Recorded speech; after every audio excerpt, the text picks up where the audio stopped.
আচার বলেন, চাটনি বলেন, যেটাই হোক কিন্তু খেতে কিন্তু ভীষণ মজা। আর কাঁচা আমের কথা আর কি বলবো, এই আম রান্নাটা একদম মা এত সুন্দর করে রান্না করে, মানে ভাতের পাশাপাশি নিয়ে খেতে না ভীষণ ভালো লাগে। তো এই যে হয়ে গেল একদম মিষ্টি মিষ্টি টক টক, কিচ্ছু লাগে না, জাস্ট একটু বসায় দিলেই হয়ে যায় চুলোতে। আর এই যে মিচুরিটা, এটাও কিন্তু বসা দিল। আর এখানে একটু শুটকিও দেবে, যেটা মা বাসায় বানাইছিল ওই শুটকিটা। আর আমার পুচু তো এই যে উড়ে উড়ে বেড়াচ্ছে, তার কবুতরের কি বলে, কোয়েল পাখি, কোয়েল পাখিটা আর কি সারা ঘরে উঠলো। আর সে তো বেশ দুষ্টামি ওইটা দেখে দেখে।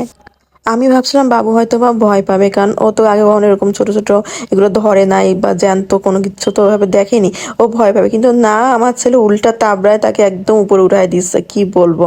তো যাক, এরকম সাহস থাকাও তো ভালো। তো মিচুরিটা হয়ে গেল। আর এই যে আমাদের খাওয়া দাওয়া সব রেডি করে ফেলছে টেবিলে। এখন আমরা হচ্ছে খাবার সময়। আমার আবার পোলাওয়ে পেঁয়াজ ভাজাটা ভীষণ ভালো লাগে, কি বলবো। আমি আগে বলে রাখি মাকে, আমার পেঁয়াজ থেকে পোলাও